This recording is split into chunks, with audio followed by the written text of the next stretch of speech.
Fala pessoal, sejam bem-vindos ao podcast do portal Fisiortopedia. Eu sou o Leandro Fukuzawa e serei o host do nosso canal.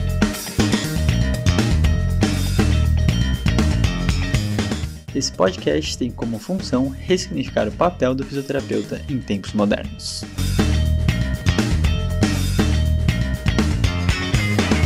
Fala pessoal, sejam todos muito bem-vindos a mais um episódio do podcast do Fisiortopedia. E hoje, mais do que demorado, a gente para chamar a Jéssica Fernandes, uma grande amiga lá do Rio de Janeiro. Jéssica, seja muito bem-vinda. Olá, o prazer é todo meu. Muito obrigada por me receberem. Tenho certeza que vai ser um papo super gostoso. Sem dúvida, Jéssica é uma grande amiga nossa, a gente já viajou para a IASP juntos, explorou os Estados Unidos, né? E a gente vai conversar de um assunto super interessante aí, que é dor crônica e estilo de vida, e entender um pouco de como que nós, fisioterapeutas, podemos abordar, né? São diversas condições ou situações que às vezes a gente não aprende literalmente na faculdade, né? Então são novos aprendizados. Então a gente vai bater um papo bem interessante aí para tentar ajudar o fisioterapeuta aí a mudar esse estilo de vida, criar novos hábitos e afins, né? E Rafa sempre acha que eu esqueço dele, mas Rafael Krasicalage também está aqui. Tudo bom, Rafa? Tudo ótimo. E eu estava me perguntando aqui por que ele demorou tanto para convidar a Gê. Eu não sei também. Acho que foi a questão da pandemia, essa distância. Eu estava refletindo aqui, assim. Mas bom, bem-vinda, Gê. Um ato falho. Peço desculpa, Jéssica. Foi um ato falho, não. Imagina! Se tem alguma coisa que é certa, é que tudo na vida tem seu tempo, nada é o acaso. Exato.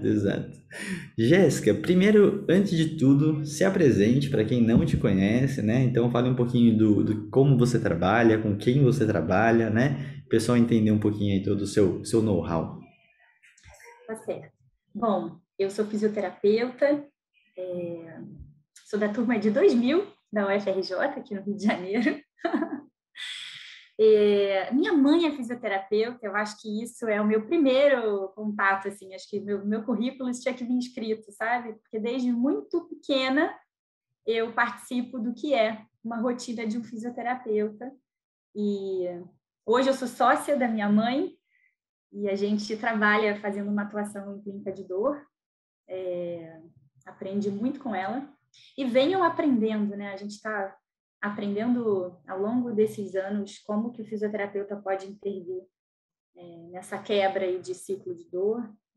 Na minha graduação eu não tive essa formação, então fui buscar através de cursos de pós-graduação, cursos de extensão, estudo dor lombar no mestrado e agora no doutorado.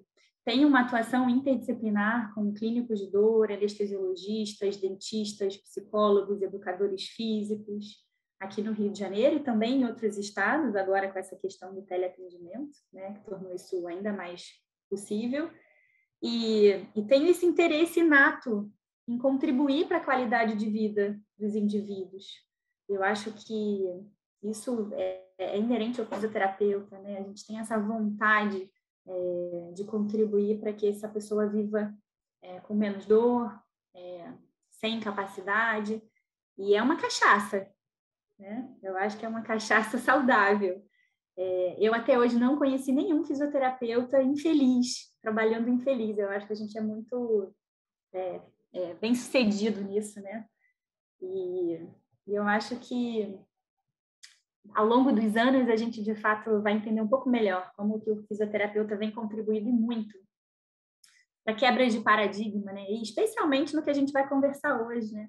Como abordar, como incentivar e como orientar os pacientes em relação a estilos de vida que podem ser barreiras nesses processos de recuperação.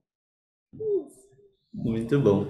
Jéssica, eu vou fazer uma pergunta íntima, já que você falou que a tua mãe é fisioterapeuta, né? Você mesmo falou que não teve muitos conceitos de dor na tua formação, assim como todos nós, né? Você teve que desconstruir a sua mãe para vocês trabalharem juntos e serem sócias? Tive. Que difícil. Eu tive. Para você ter uma ideia, não quero aqui criar nenhuma polêmica, nem, obviamente, falar mal de nada, mas para você ter uma ideia, minha mãe foi da primeira turma do Felipe Suchard no Brasil, quando ele ainda ministrava cursos em alto mar, né? Em navios, em cruzeiros, pagando em dólar, com uma toalha estendida no chão, e acreditava piamente que a postura ideal era a postura ereta, E então, assim, foi um processo extremamente interessante ter convidado ela a passar por esse processo plástico, né? Essa remodelagem em relação à prática, aos entendimentos, né? Então, ela fez o curso de especialização em dor no Einstein comigo, foi minha colega de turma. Que A massa. gente fez em São Paulo, né? A cada 15 dias ia para São Paulo e discutia, e um mundo foi se abrindo para ela. E ela foi mudando muito a prática dela. E hoje, ser sócia e assistir como ela conduz uma avaliação e como ela prescreve um tratamento é fantástico, é muito bacana. Então, eu acho que não tem idade para... Você pode ter a quilometragem rodada que for, né? Mas se você, de fato, quer se manter atualizado e compreende como que, no final do dia, quem se beneficia é o paciente dela também, né? É o Sim. nosso paciente, então é muito bacana.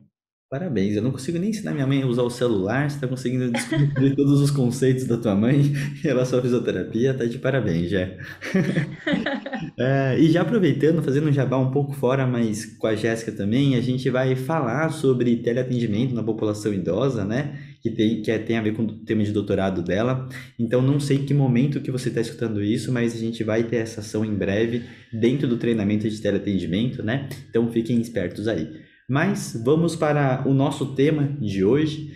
Jé, por favor, me fale um pouquinho qual que é essa grande relação, né? Falando, você não falou, você não citou o Ney ainda. Isso é uma coisa que, um pecado, hein?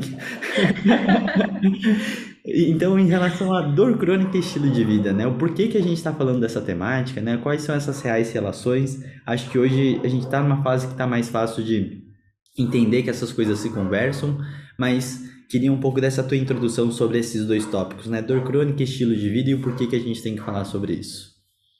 Tá, então eu vou citar o Ney porque que eu tô aqui, né? Como é que eu caí nisso, como é que eu fui parar na pesquisa e por que hoje eu trabalho com essa abordagem especificamente. Eu entendi alguns anos atrás que a gente pode ter a melhor formação possível em relação a técnicas de manipulação, a eletroterapia, ter o seu consultório super ultra equipado, mas eu sentia falta de algo que de fato pudesse estar na minha maleta de ferramentas para que eu gerasse esse processo de transformação no indivíduo com dor crônica, até o momento em que eu tive uma dor crônica lombar e tive que recorrer a um atendimento e a Fabiana até, vai no MEI, ele é muito bom, ele é lá na Barra, é um pouco distante do seu bairro, mas vale a pena. E eu fui lá carregando minha sacolinha de ressonância, como todos os pacientes, né? No final do dia a gente se comporta igualzinho a eles. E veja bem, eu não fui na minha mãe, não pedi para ser atendida por ela, né? Então eu fui nele com todas as melhores referências do mundo e ele teve uma abordagem bem diferente do que eu estava acostumada a receber e aplicar. E entendi que foi um momento muito determinante da minha vida, né? Foi exatamente no período que a minha irmã, que é a minha melhor amiga, se mudou para a Inglaterra. Então, algumas fichas foram caindo, eu me reconciliei com o meu corpo, eu voltei a praticar atividade física, o cachorrinho dela, que morava comigo, com ela, também foi embora. Então, assim, foi um período de muita ressignificação. E aquilo, de fato, me deixou muito curiosa. Então, eu comecei a frequentar cursos e busquei literatura, fui lá para Campinas, fazer o curso lá com o Zé Siqueira, com a Bruna, com o Rodrigo, depois com o Kieran Sullivan. Fui para lá na Inglaterra para também fazer a formação com o Peter O'Sullivan. E de 2016 para cá, tenho o Ney como um mentor, como um colega, como um amigo, como meu orientador, tanto no mestrado e agora no doutorado, e alguém que, de fato, né, me estimula a ter esse pensamento elástico. Então, todo momento a gente sai da zona de conforto, a gente aprende um pouco mais. Então, eu acho que a gente brinca que o Ney é o Lorde da fisioterapia brasileira, mas ele, de fato, é um argila. E ele faz com que a gente se transforme numa argila também. Então, a gente hoje tem um grupo que é muito coeso, muito unido, mas todo mundo muito motivado, né, em contribuir para os outros colegas. Então, é uma prática que eu tive a oportunidade de aprender com o Ney, tive a oportunidade no mestrado de atender um número significativo de indivíduos com dores crônicas, que faz muito sentido para mim no que toca nessa possibilidade da gente oferecer uma nova estratégia de enfrentamento desses indivíduos, né? Então, a gente costuma dizer que é uma terapia que bebe muito na fonte, né, do que a gente tem de conhecimento de neurociência e também da psicologia comportamental, mas em nenhum momento a gente deixa de ser profissional do movimento. Então, quando a gente começa a ter um olhar diferenciado em relação como que outros fatores interagem e estão diretamente relacionados, né, na perpetuação dos quadros dolorosos, para além de uma disfunção de movimento, de controle, multidirecional e tantas outras que a gente pode citar aqui, eu acho que isso facilita muito o nosso trabalho. E eu acho que a gente tem esse papel de ter esse olhar com uma lupa mesmo em relação à vida do indivíduo, porque são esferas que não estão soltas, né? Então, quando o paciente chega aqui, eu procuro identificar exatamente, talvez, qual a esfera eu precise ter um pouco mais de atenção. Se é a social, se é emocional, se eu preciso investir um pouco mais na cognição e ajudá-lo a quebrar paradigmas, a desconstruir crenças muito fortes.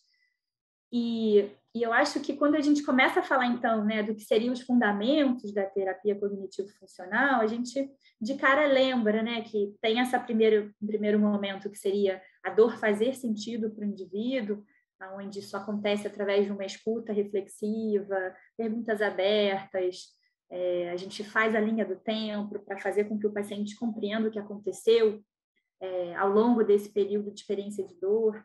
Ali começa-se, né, uma construção de uma aliança terapêutica forte, que de fato é a base da CFT, e a gente passa por um momento, então, de uma exposição gradual controlada. Lembrando que é isso, acho que essa é a diferença, né? A gente não fica só na conversa, a gente avalia o movimento, a gente identifica a presença de um comportamento mal adaptativo ou não, a gente tenta conduzir isso de uma forma que a gente ofereça uma experiência que não seja dolorosa, que seja segura, que fomente confiança para esse indivíduo, para resgatar o movimento, né? Resgatar a função, diminuir a incapacidade. E esse terceiro componente, que é o que a gente vai conversar hoje, que é estilo de vida, parece ser o final, né? O componente final. Mas, na verdade, todos eles acontecem ao mesmo tempo. Então, esses componentes, eles não acontecem em momentos diferentes do tempo. Todos estão acontecendo desde o momento que você abre a porta para receber o paciente no seu consultório ou que você abre a videochamada para uma consulta de teleatendimento.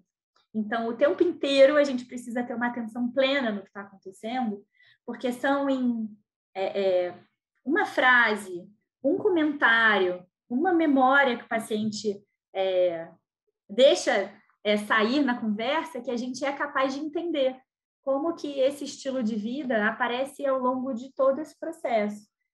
Então, não sei se estou falando demais. Não, fica à vontade, o episódio é teu. A gente está ativamente. Não, mas eu acho muito legal, Jé, pela tua introdução, e eu acho que é muito importante a gente conversar disso, né? Porque eu acho muito desperdício a gente como terapeuta, né? Esse momento que o paciente chega, a gente sabe o quanto que a rotina das pessoas influenciam no que ele chama de dor, e ele sair da tua consulta, da tua sessão, igual antes.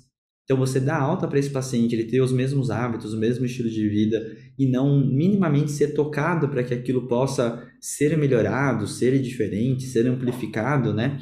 Eu acho que é um grande desperdício que a gente faz com a vida daquela pessoa que está passando por você, entregando um momento específico para a terapêutica em si, né? Então, eu acho que essa temática ela é muito relevante, porque ela não tem ela sai um pouco do que a gente tinha de visão da fisioterapia, que era aquele controle da carga, do movimento, do que está acontecendo. E eu estou falando de uma coisa muito externa, né? E eu particularmente falo, né? E eu não sei se eu faço realmente isso, mas que eu tento primeiro abordar esses aspectos relacionados ao estilo de vida dele e depois eu faço a fisioterapia que a gente sempre conheceu, porque senão eu não consigo sustentar o que eu faço no meu consultório, né?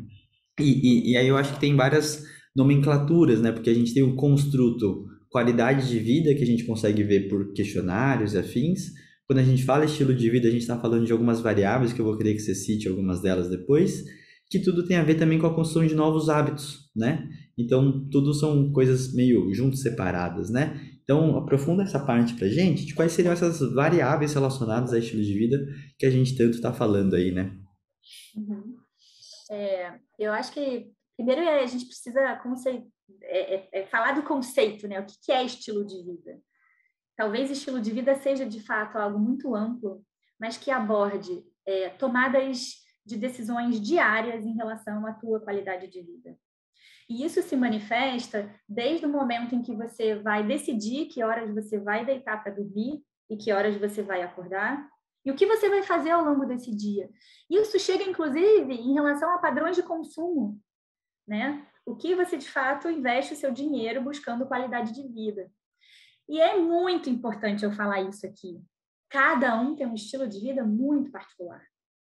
Então, eu acho que a primeira desconstrução que o fisioterapeuta que pretende trabalhar usando essa abordagem é aceitar que existem milhões de estilos de vida saudáveis no mundo, né? Então, não tem um tipo de alimentação mais saudável do que a outra. O que tem é a gente buscar uma alimentação regular, equilibrada. Mas eu conheço carnívoros e vegetarianos que são extremamente saudáveis. Então, a gente aceitar que isso é uma tomada de decisão, né? Então, eu acho que não é o estilo de vida da Jéssica, terapeuta, que tem que ser prescrito para todo paciente que vem aqui. Porque eu tenho pacientes que gostam de jogar xadrez, há pacientes que gostam de jogar golfe. Há pessoas que querem pedalar, dar uma volta aqui na lagoa, perto do meu trabalho, por exemplo, ou pacientes que querem praticar o crossfit. Então, a gente não vira um terapeuta que restringe ou condena. A gente precisa simplesmente entender o quanto esse estilo de vida é benéfico ou não para esse indivíduo.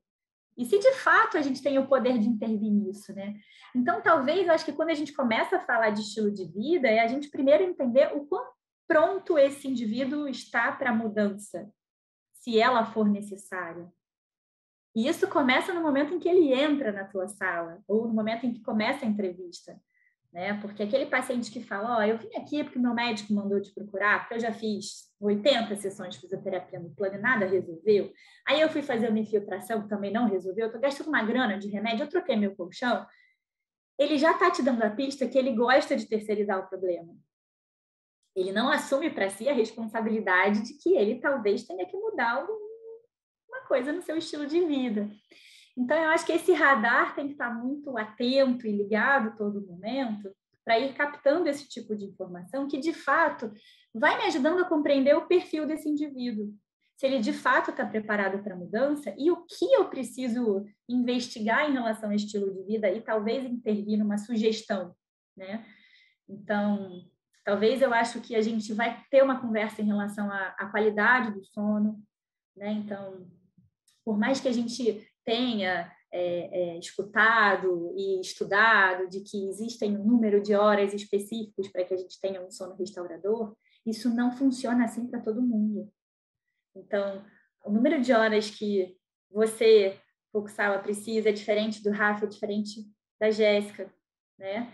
E isso vem através de experimentação, né? Então, quando a gente fala de sono, para alguns pacientes, a gente pode até chegar a sugerir uma higiene do sono, indicar um psicólogo para fazer uma terapia cognitivo-comportamental voltado para a insônia, ou simplesmente ajudar esse paciente a compreender se o padrão de sono dele mudou e o porquê que mudou. E a gente sente isso na prática, né? Então, a gente vai criando um pouco de resiliência no momento em que a gente também percebe que meu filho está pequeno e ele acorda muitas vezes para mamar. Nesse período da minha vida, eu vou dormir um pouco pior. Não vai ser assim para sempre. Talvez um advogado que tem um prazo para uma defesa, ele vai virar à noite naquela madrugada trabalhando, mas não precisa ser assim todas as noites. Então, a Julinha fala muito bem disso, né? A gente nunca aponta o dedo para ninguém dizendo que isso é certo ou errado. Mas isso precisa fazer sentido para o indivíduo, né? Então, eu acho que essa esfera sono, que para a dor musculoesquelética é muito importante, né? Então, independentemente do número de horas e de como essa pessoa gosta de dormir, se é de decúbito ventral, lateral, enfim, não importa. Mas que esse sono seja restaurador, para ela isso é importante. E é uma barreira de fato, né? Porque se a pessoa não dorme bem, e, por exemplo, ela só pode fazer exercício físico de manhã, será que ela vai acordar e vai para a sua prática de exercício, não tendo tido uma boa noite de sono? Então, muitas das vezes, eu sou aquela cri-cri chatinha que eu falo, olha, vamos tentar um dia, eu sei que você está dormindo mal, que seu sono não está restaurador, vamos fazer um esforço e uma experiência de tentar ir lá para a sua prática, seja ela qual for, a natação, a academia, o pilates, e vamos ver como é que você responde. Talvez isso te ajude a dormir melhor naquela noite. Então, eu acho que a gente tem que ter esse critério, esse cuidado e esse acolhimento em relação a isso. A gente pode, sim, no momento em que identificar que tem uma alimentação que não está sendo muito positiva para essa pessoa, ou ela está perdendo muito peso, ou ela está ganhando peso demais, ou ela, de fato, não consegue ter atenção plena no momento da alimentação, né? Tem gente que come e não sente o gosto da comida, né? Tem gente que simplesmente devora o alimento e não consegue perceber que mastiga e que cada alimento tem um gosto diferente. Então, eu acho que a gente tem esse papel de convidar o indivíduo a estar um pouco mais ativo e pleno nessas atividades que são muito rotineiras e que ele não tem essa capacidade de compreender que são fatores associados, né? Que o tempo inteiro interagem para perpetuar a dor dele. E quando a gente chega, então, etilismo, tabagismo, né? Acho que a gente tem muita literatura que, de fato, né, diz que a gente não precisa ser radical e, de fato, não usar absolutamente nada, mas ter um consumo moderado, né? Acho que isso, de fato, é um consenso. Agora, em relação à atividade física, eu vejo que isso é uma questão muito complicada na prática para os clínicos e não deveria, né? Porque quando a gente fala de dor crônica, a gente tem atenção em relação à dose, frequência, intensidade, carga, mas a maioria das pessoas ou mantém o discurso lá do seu médico prescritor de que natação é o melhor exercício, né, para quem tem dor lombar, e evite a corrida, evite pedalar, crossfit nem pensar, e tem essa dificuldade de talvez entender que, nossa, é um leque infinito de possibilidades, né? Então, hoje eu vim para cá pensando sobre isso, porque, para mim, hoje, a maior dificuldade no que toca essa discussão de atividade física, quando a gente está lá trabalhando o componente de estilo de vida, seja a acessibilidade.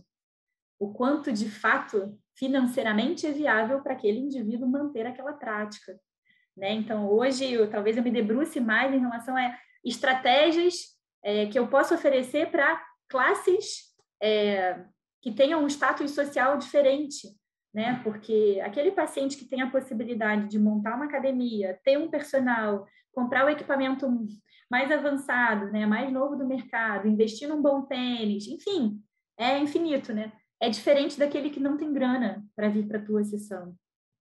Imagina ter grana para alugar uma bicicleta mensalmente, seja um aluguel de R$10, ou investir num tênis, ou enfim, simplesmente conseguir tempo numa rotina tão atribulada. Então, eu acho que isso hoje, para mim, é o desafio maior.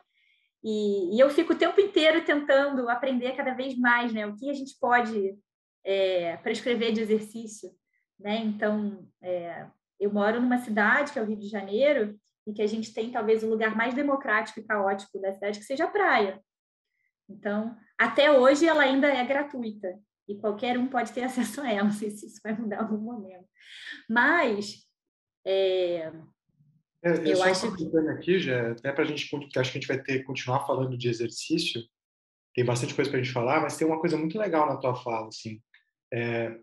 A gente vive num momento hoje onde esse padrão de estilo de vida é quase que, né, pregado em mídias sociais ali, como esse padrão que quase ninguém consegue ter, né? Que é acordar, tomar banho de água fria lá, ir para academia, ficar sei lá quantas horas na academia, depois meditar e fazer sauna.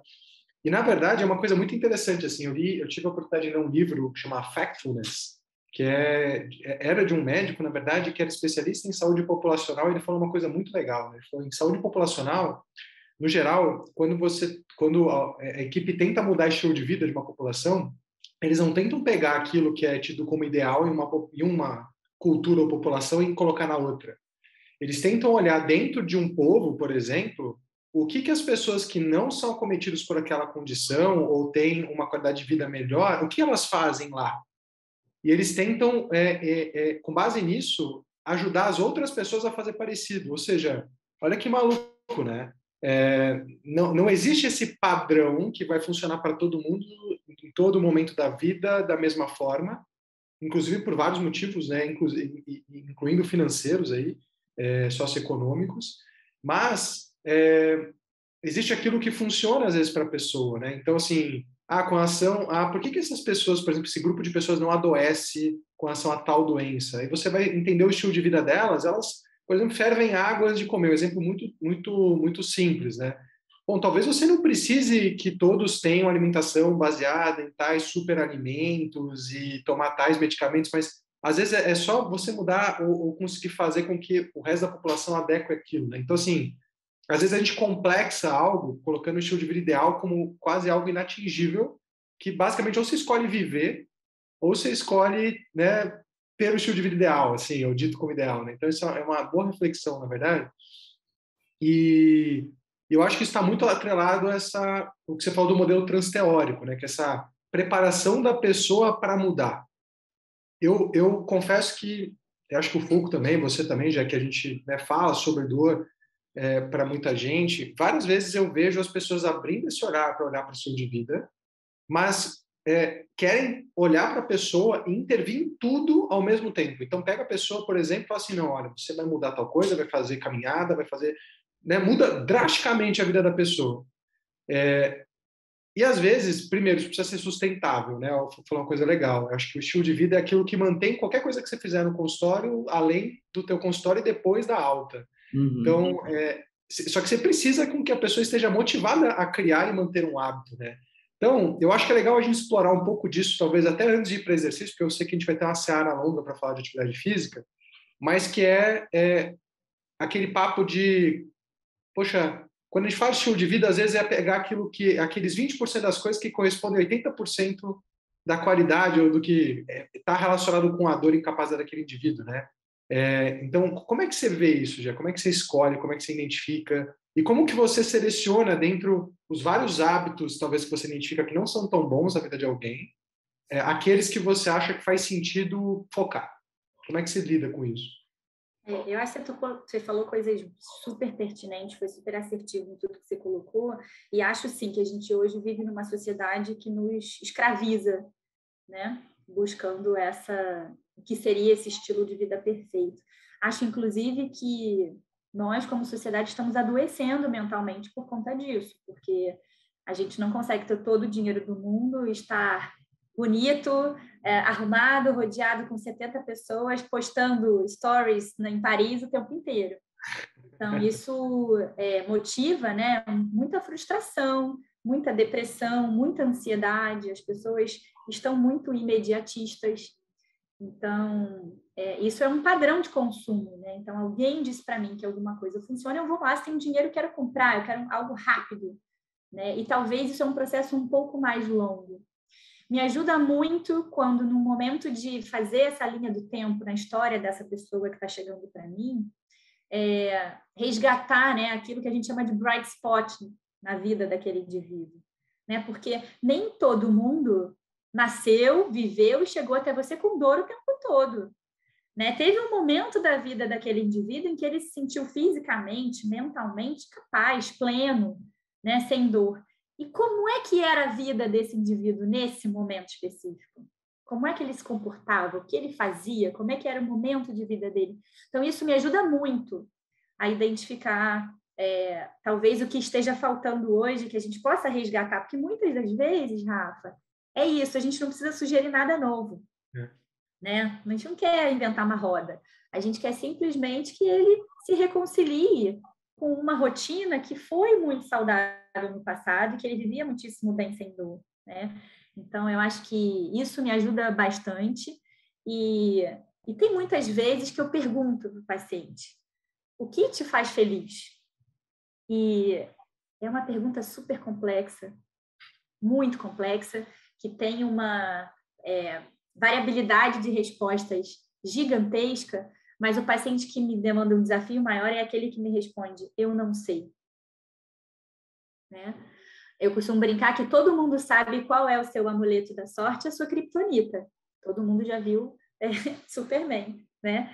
E se o indivíduo não é capaz de identificar o que é prazer para ele, né? Qual é o seu hobby, o que gera felicidade para ele, e não para o seu cônjuge, para o seu filho, para o seu colega, seu familiar, né? Para ele, de fato, eu entendo que talvez a dor esteja extrapolando a dimensão que ela poderia ter na vida daquele indivíduo, né? Então, voltando para a questão do exercício, né? Se a gente consegue identificar um exercício que a pessoa faça por uma preferência, por uma questão de gosto, que ela curte fazer aquilo, porque é lúdico, porque relaxa, é esse o exercício que ela tem que fazer, né? E muitas das vezes, quando a gente começa a conversar com esses pacientes, a gente vê que tem outras esferas que acontecem que a gente não tem poder de mudança, que fique claro, né? Então, o Peter O'Sullivan, ele discute muito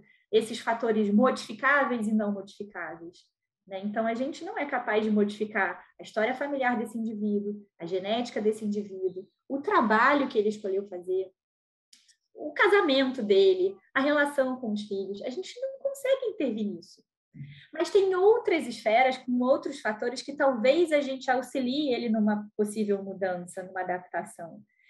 E aí, como motivá-los, né? Eu acho que a primeira coisa é fazê-los experimentar. Então, a gente tem que ser muito capaz de plantar a sementinha da curiosidade. Né? Poxa, aquela fisioterapeuta fala tudo diferente de todos os outros fisioterapeutas que eu passei. A avaliação dela é totalmente diferente do que eu estou acostumada. Entendi que não tem protocolo. Poxa, eu acho que eu vou tentar seguir a sugestão dela e vou experimentar fazer determinada coisa. E essa determinada coisa que a gente sugere, aí vai vir exatamente desse contexto muito individual de cada um. Né? Se é experimentar uma estratégia para melhorar o sono diferente, ou ter um momento social diferenciado, ou fazer uma prática de atividade física. Então, eu acho que talvez o que é bastante desafiador para nós, como terapeutas, é entender que não existe um protocolo, uma receita de bolo. É sair da zona de conforto a todo atendimento, seja com qualquer paciente, né, que for, e entender que isso é um processo que vai acontecer ao longo do tratamento. Então, a gente tem que ser muito capaz de ser um grande motivador, mas, ao mesmo tempo, e aí fica aqui só a minha dica, né? Que a gente motive e busque alcançar resultados reais, factíveis. Sim. Né? Então, a gente também tem que manter o pé no chão para que a gente tenha ganhos diários ou semanais, né? Então, metas muito reais, porque senão o paciente vai se frustrar, a gente também vai se frustrar. Então, eu acho que no final do dia é a gente ser essa grande ferramenta de motivar, de acolher e de pensar como que a gente pode mudar aquela rotina para que a dor seja cada vez menor e ele se sinta cada vez mais capaz e mais funcional, mas que isso seja valioso para ele, que isso seja importante para a vida dele e que ele seja feliz com aquilo. Então, eu acho que estilo de vida é isso, são tomadas de decisões diárias que a gente faz em prol da saúde e não da doença. Deixa eu aproveitar e falar, teve várias coisas super legais que você falou, já, que eu gostei muito. E eu acho que um dos trabalhos mais importantes quando a gente fala sobre estilo de vida, né, é um pouco desse alinhamento de expectativa do paciente sobre o que a gente está falando que é bom ou ruim, né? Ao mesmo tempo que eu entendo a complexidade para um fisioterapeuta que está muito acostumado com o manuseio do paciente, uma terapia manual, um teste, reteste, eu não consigo pegar e fazer um teste, reteste num sono, numa alimentação saudável, né? A atividade física, sim, talvez é a única que a gente consiga mais explícito. Então, acho que a grande questão de você conseguir mostrar para o paciente que aquilo funciona ou deixa de funcionar, né? É você fazer esse acompanhamento e estar sempre de olho nessas variáveis para tentar entender como que aquilo foi influenciando de uma forma muito sutil, né? Porque senão a gente volta, porque eu vejo muitas pessoas falam assim, beleza, eu tenho que perguntar sobre sono. Aí tá lá, faz a avaliação e fala assim, e seu sono tá bom? Né? Quantas horas você dorme? E aí começa a virar um interrogatório de novo, só que ao invés da parte de investigação da dor, sobre os hábitos da pessoa. E aí, de novo, a pessoa vai lá e impõe um monte de hábitos, assim como vocês já falaram anteriormente, né? E o mais difícil é que talvez ele comece a cutucar o que vocês falaram, né? Cutuca esse entorno do paciente, dessas pessoas envolvidas. E tem hora que eu acho que é esse momento que, se não for esse trabalho que a gente está falando de habilidades socioemocionais, né? De regulação emocional que a gente conversou com a Michelle, a pessoa, o fisioterapeuta não sabe lidar com do paciente essa regulação sobre tudo isso, né? Porque, de novo, para mim, cai num alinhamento de expectativa. Do tipo, ai, minha vida não tá boa. Aí você, tipo, desaba a vida da pessoa, né? Aí, por isso que eu tenho dor. Então, tipo, então eu vou ter dor e eu não consigo mudar nada. Então, ela também fica de mão atada. E aí eu acho que é o inverso. O fisioterapeuta tem que ter essa capacidade de expandir, criar novas possibilidades com menos, né? Então, vamos pensar que a pandemia foi essa grande tentativa. Eu acho que você vai fazer isso muito no seu doutorado, né, Jé? Porque é você, num contexto totalmente desfavorável, melhorar a qualidade de vida daquela pessoa, né? Então, assim, agora o cerco tá fechado, mas eu tenho que fazer esse cerco aqui, ó, ser mais interessante, ser melhor, ter um estilo melhor, né? Então, acho que é legal e eu tenho certeza que você tem várias histórias, eu até queria que você contasse, de pacientes teus e de situações que você fez essa transformação. Porque, né, queria que fosse realmente num palco aqui, porque eu sei que você ia dar um show nessa hora. Então, por favor, Ó, se puder contar alguns causos, eu acho que isso é legal. uhum. Eu acho interessante isso tudo que você colocou e fico aqui lembrando, né, que a gente tem uma tendência a querer na vida achar que tudo é um grande escaninho, né? E que ele está organizado, né, com o trabalho, a família, a atividade física, o lazer, o futebol, enfim. E aí, se tem uma coisa que não tá boa, tudo tá ruim, tá tudo desorganizado, né? Como se tudo fosse parte de um grande arquivo e não tivesse de fato essa possibilidade de cada fator tem a sua participação, tem o seu espaço, a sua importância, mas não é porque um fator está ruim, ou talvez esteja descuidado, ou talvez não esteja do jeito que eu esperava, tudo vai estar ruim.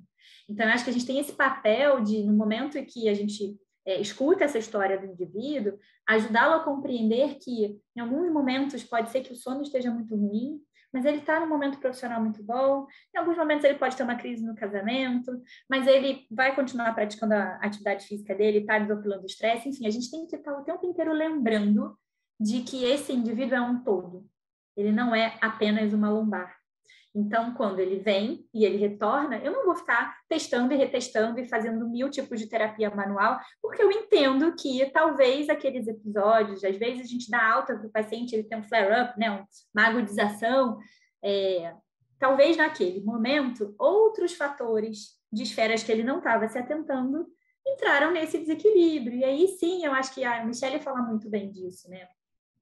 Quando ela fala de regulação emocional e usa aquela analogia com o mar, né?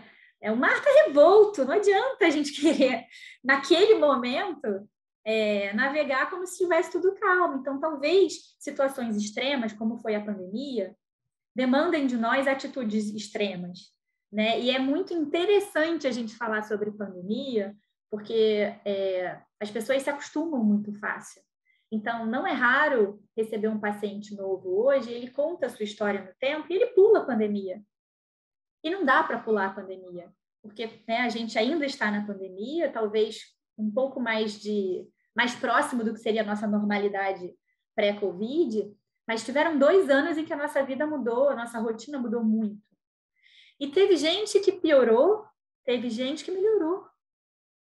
Então, isso é muito rico, porque a gente entender que num período de isolamento social, onde muitas pessoas pioraram das suas dores, pioraram seu condicionamento físico, pequenas, mas tiveram. Tem um número pequeno, mas existe, de pessoas que ficaram plenas, ótimas.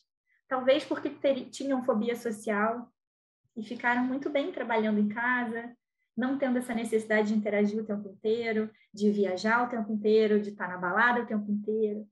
Então, de novo, né, só lembrando que isso é muito individual e eu preciso aceitar. Eu odiei o isolamento social, acho que foi um dos períodos mais difíceis e complexos da minha vida, E isso, com certeza, me gera empatia, né? Por pessoas que passaram perrengues, talvez até piores do que os meus. Mas, ao mesmo tempo, eu tenho que ser capaz de também enxergar que foi um período muito bom para outras pessoas, porque tocou em dificuldades delas que talvez na pandemia elas conseguiram administrar de uma outra forma. E eu acho que isso precisa estar nesse momento que a gente está falando de estilo de vida, né? Eu acho que nessa pandemia a gente se confrontou com a possibilidade fácil, mais tranquila, de voltar para hábitos que eram o nosso antigo normal, né? Então, talvez a gente tenha comido um pouco pior, não cuidado muito da esfera do sono. Você vê que pessoas ficaram extremamente sedentárias e outras aumentaram demais, né? Uma maneira exponencial, e até acho que aumentaram demais o nível de atividade física. Então, eu acho que foi um período que a gente ainda não... A gente acho que só vai conseguir compreender alguns anos, né? Depois. Acho que no futuro talvez a gente seja capaz de discutir um pouco mais o que foi esse período, né? Sim, e eu acho até importante, né? Porque como a gente está falando sobre estilo de vida, eu acho que você simplificar para retomar como era antes, né? Ele acaba sendo ingênuo da nossa parte quando a gente fala, né? Tipo, eu vou ter os mesmos hábitos que eu tinha antes e vai ficar tudo bem como era antes, né? Não existe, né? Porque eu sempre falo que não existe o desver, então todo esse estresse, tudo isso que a gente foi adquirindo, né? Acaba sendo muito cumulativo. E aí, nesse cumulativo, você criar essa nova natureza de qualidade de vida, né, de novos estilos, de novos hábitos, eu acho que aí começa a ser interessante, porque nessa hora que você tem essa conversa mais flexível com o paciente, é quando eu acredito que a gente começa a não fechar o cerco, né? Porque senão o paciente daqui 2 ou 10 anos ele vai voltar para você e ele precisa entender que ele está observando tudo que está em volta e ponto.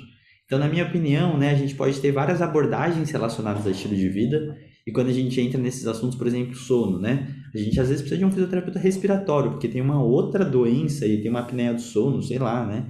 Mas a gente tem que pensar, quando a gente fala de abordagens relacionadas ao estilo de vida, na minha opinião, é você fazer o paciente perceber e olhar essa forma de tantas variáveis que podem influenciar nesse bem-estar dele, e dessas coisas que desregula é a dor, né? E aí essa dor pode intensificar por causa disso, né?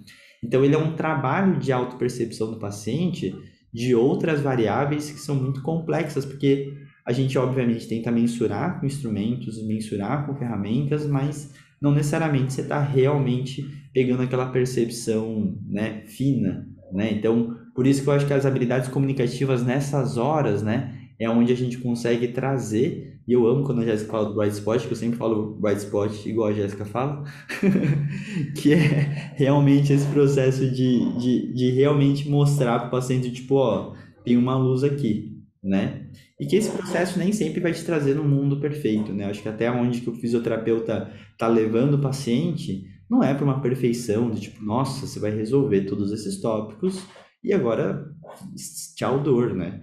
Assim, não existe isso. Então, acho que são coisas muito importantes a serem conversadas, né? Se eu não me engano, o tempo está voando aqui, a gente já está em momentos meio que finais. Jéssica, vou pedir para o Rafa falar primeiro, que eu acho que o Rafa tem coisas interessantes para falar dessa parte, somente questão de comportamento e afins. E depois a Jéssica entra nos momentos finais aí do nosso episódio. Eu acho que tem uma coisa, uma reflexão que eu tenho tido, né, que eu acho que é legal de a gente ter, que é se é papel do fisioterapeuta realizar o diagnóstico cinético funcional, identificar todos os fatores que podem interferir nessa, né, gerando incapacidade no paciente, abordar esses fatores. Hoje, na verdade, esse entendimento todo que a gente tem mostra que fatores que a gente hoje, aliás, a gente não entendia como importantes para o físico, hoje influenciam na parte cinético funcional. Então, né, crenças, o medo que o paciente pode ter, como ele encara aquele problema, o nível de sensibilidade da via nociceptiva dele, como funciona o sistema de dor, isso tudo influencia na relação entre dor e movimento e incapacidade, né? Então, isso quer dizer que não é que é obrigação, mas para a gente poder fazer bem o nosso trabalho, a gente tem que abrir o escopo, né? Eu acho que é o que a literatura está trazendo, é o que a ciência moderna da dor está trazendo. E quando a gente fala de estilo de vida, é um assunto muito complexo, porque tem uma coisa que o Foucault sempre fala, que é nós, como profissionais de saúde, temos dificuldade de fazer isso na nossa vida pessoal, de mudar hábitos nossos, de manter bons hábitos, né? Então, o que dirá de fazer isso com outros? Não é só pedir para as pessoas fazerem, né? Se fosse só isso, de novo, a informação está aí, as pessoas não fumavam, as pessoas não bebiam, as pessoas comiam bem, faziam atividade física. Então, não é só sobre informação, né? E acho que a gente tem que ter também, a gente tem que ser gentil, assim como a gente tem que ser gentil conosco, a gente também tem que ser gentil com o paciente, porque não é fácil mudar um hábito enraizado. E a pessoa muitas vezes quer até mudar, está no momento dela, que ela já encontra, está motivada a mudar, mas ela não consegue, ela sofre com isso. Então, eu acho que é quase que, talvez, de bom tom, quando a gente for abordar esses assuntos, não julgar mesmo, porque é uma coisa muito difícil estabelecer novos hábitos, é sofrida, e às vezes a pessoa precisa de ajuda e ferramentas, inclusive, para ela conseguir, do ponto de vista comportamental, começar a iniciar algo que é muito difícil, exige muito esforço e manter, né? Então, acho que esse é um ponto interessante. E quando a gente fala de atividade física especificamente, que talvez dentre todos os hábitos seja o que nós mais endereçamos, é uma coisa interessante a gente pensar que, eu sempre falo isso para os pacientes, né? Existe um abismo entre não fazer nada e fazer alguma coisa. E uma vez que você já faz alguma coisa, sim, vão existir atividades físicas que talvez sejam melhores ou piores, né? Ou sejam melhores mesmo em termos de gerar mais efeito para a tua condição. Mas o que a gente entende hoje é que a dose da atividade física para que alguém com dor fique bem, diminua sua chance de ter flare-ups, né? Mantenha um controle de sintomas, ela é infinitamente menor do que a dose que a gente precisa para, por exemplo, desenvolver capacidades físicas, né? Ter explosão, força, hipertrofia. Então, eu acho que a gente às vezes tem que, como profissional, juntando tudo que eu falei, não esperar também que a gente vai causar uma mudança revolucionária da vida do paciente. Às vezes não é sobre isso. A gente tem que ser gentil, a gente tem que ajudar a pessoa a encontrar a motivação interna dela para a mudança, e às vezes essa mudança vai ser muito pequena. E ela não precisa ser tão grande assim para a gente ter feito. Então, às vezes, é aquele paciente que não fazia nada, começar a mudar algo da rotina dele, que agora ele tem algum nível de atividade, ou ele conseguiu mudar ligeiramente a rotina dele para não ficar tanto tempo na mesma tarefa. E, às vezes, isso é suficiente para que a gente consiga ter algum alívio, algum controle de sintomas, ou alguma melhora, né, no aspecto que a gente está tentando abordar. Então, eu acho que é preciso ter esse cuidado, né? Quando a gente escuta nossa abordagem baseada em estilo de vida, parece que me vem aqueles programas, né, que a pessoa tem que seguir assim, olha, um programa completo, que ele vai mudar completamente a alimentação, completamente a hora que ele dorme, o que ele faz, o que ele come, com o que ele sai. E nada que é muito brusco é sustentável. Se você conseguir fazer isso com o seu paciente, vai ser a base de energia mental, né? Vai ser a base de esforço ativo consciente. Isso não dura muito tempo, né? Então, eu acho que quando a gente fala, para mim, tá? Hoje meu entendimento é que quando a gente fala de abordagem de estilo de vida, além de ser gentil, ter uma comunicação não violenta e não julgar a pessoa, porque é difícil, é sofrido. Para a gente pode parecer super fácil, às vezes, alguma coisa, mas para a pessoa não é. É o mundo dela e ela faz daquele jeito. Se ela quer mudar e não consegue, aquilo é sofrido, né? E às vezes a gente tem que ser muito mais essencialista, no sentido de que menos é mais, assim, que não é sobre nós, né? É sobre o que encaixa na vida dele. Então, acho que são reflexões interessantes da gente ter, né? Que às vezes quando alguém vai para o estilo de vida, acha que tem que ser aquela mudança drástica, isso nunca sustenta, nem na gente, né? Perfeito. Jé, por favor, considerações finais aí sobre o assunto e palavras de paz, amor e esperança para todos. São reflexões importantes, mas necessárias, né, Rafa? Eu estava me sentindo aqui o Chaves, isso, balançando a cabeça durante toda a tua fala, eu concordei de início ao fim, que é exatamente isso, né? Eu acho que a gente adota um pouco um papel de coach, mas, ao mesmo tempo, um espelho, um estímulo, né? Então, não é raro eu, muitas vezes, esperar o paciente na porta da minha galeria e subir com ele de escada, porque eu estou junto, a gente está fazendo isso junto, eu estou ali para ajudar, para transferir segurança, para mostrar que eu também subo escada todo dia. e que ele pode fazer isso também, né? E eu concordo plenamente com você. Menos é mais. E uma mudança hoje, ela se repete amanhã, a chance dela se manter por mais tempo vai se tornando mais factível. Então, são pequenas mudanças na rotina que vão se tornando hábitos mesmo, né? Essas tomadas diárias de decisão em relação ao que a gente vai fazer e assumir essa responsabilidade de fato, ter esse poder de mudar a qualidade de vida. A gente fica muito preso naquele, né? A Organização Mundial de Saúde preconiza 150 minutos por semana. Caramba, mas se for meia hora, tá ótimo, é o que está dando agora. Talvez em algum momento isso mude. Então, se a gente for capaz de acolher esse indivíduo e motivá-lo, criar resiliência, construir resiliência, talvez a gente seja bem sucedível nesse papel de mudar estilo de vida e ser de fato um coach nesse processo, né? Então, eu acho que respeitar a preferência de atividade física do indivíduo, lembrá-lo da importância de momentos de descanso, momentos de lazer, o cuidado com essas esferas que a gente sabe que podem contribuir para uma melhora da dor musculoesquelética, que é o sono, a alimentação, uma atividade que de fato leve a um relaxamento. Então, eu acho que a gente tem esse papel de oferecer uma estratégia terapêutica diferente, né? Então, a gente precisa, muitas das vezes, ensinar o paciente a ter um padrão respiratório mais relaxado, a aprender a fazer esse escaneamento corporal, utilizar, né, demais a imagética corporal, tornar a sessão de fisioterapia algo mais divertido, lúdico, prescrever para além do exercício, né? Prescrever menos tempo de tela, uma brincadeira com o filho, uma leitura. Então, eu acho que a gente tem esse papel de fato, tornar a vida um pouco mais prazerosa e que não gire só em torno da dor e da incapacidade, né? Então, eu acho que a gente tem que extrapolar mesmo, acho que a gente tem muita condição de fazer isso. Concordo com o Rafa, falar menos é muito mais poderoso do que ditar regras. Então, acho que a gente tem que ser gentil, sim, mas muito respeitoso, né? E saber navegar e surfar nessa individualidade que é muito única, muito própria, muito rica e muito heterogênea, né? Então, acho que a vida não tem roteiro e a fisioterapia tem que ser assim, né? É isso. Muito bom, sensacional, Gé. Não esperava menos, né? Peço desculpa a demora para te chamar para você contribuir aqui, né? Por isso agora você vai fazer a participação dupla também, então em breve a gente vai escutar você falando sobre telereabilitação em idoso. Mas esse episódio eu acho que é expandir um pouco muito do que eu e o Rafa bate muito na tecla do multidimensional, né?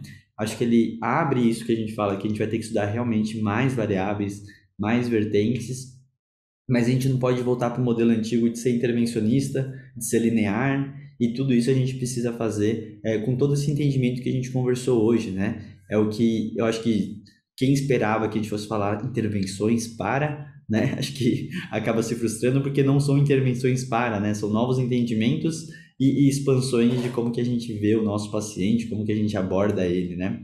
Então, eu acho que é uma conversa aí sensacional da gente ter e a gente realmente precisa expandir muito mais, né? Eu falo que a gente está começando a falar sobre, então a gente ainda está engateando nesses assuntos e com certeza em breve a gente vai evoluindo tudo isso, né?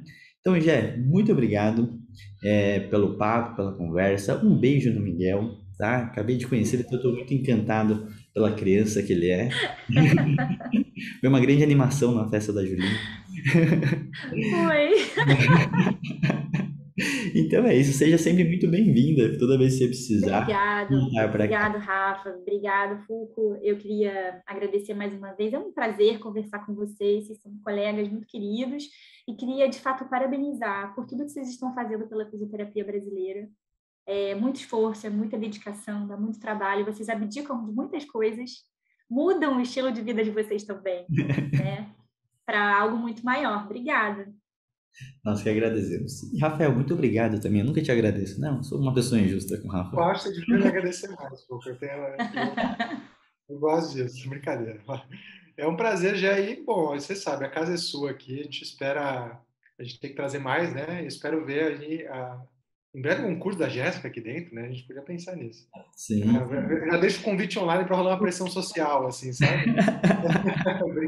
Mas brincadeira, Jé. Bom, obrigado. Foi um episódio muito legal. Eu acho que esse é um assunto daqueles que as pessoas falam sempre e não sabem muito o que fazer.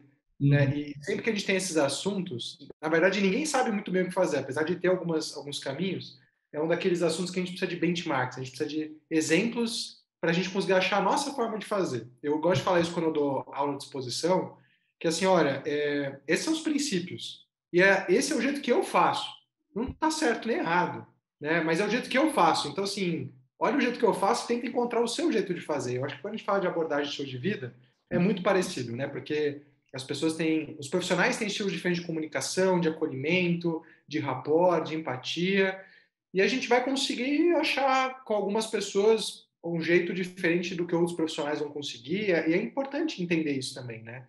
Eu acho que sempre que a gente fala de técnicas comportamentais, não dá para tirar o terapeuta da conta, né? A gente vai ter habilidades e um jeito que vai nos favorecer para alguns perfis de pessoas e não para outros, assim, e tá tudo bem. Eu acho que é assim com qualquer relação humana, porque seria diferente quando a gente fala de intervenção, né, na nossa área. Então, de novo, eu acho que esse é um assunto muito legal, eu queria muito explorar isso, né? A gente vai explorar isso na pós em dor, mas eu também queria explorar isso em outros aspectos, porque, de novo, o estilo de vida não é só para dor crônica, eu acho que é um assunto que permeia aí qualquer tipo de queixa, né? O paciente com reumato vai ter aspectos relacionados a isso que a gente pode abordar, o paciente do esporte vai ter aspectos relacionados a isso que a gente pode abordar, o paciente idoso vai ter, o paciente com dor vai ter, e é um assunto importante, né? Que a gente talvez precise desenvolver mais e ajudar mais a construir uma base sólida para quem quiser olhar para isso. Então, de novo, Gia, obrigado por aceitar o convite aí. Sempre um prazer te ter aqui com a gente. Prazer foi meu. Então é isso, pessoal. Nos vemos no próximo episódio e valeu!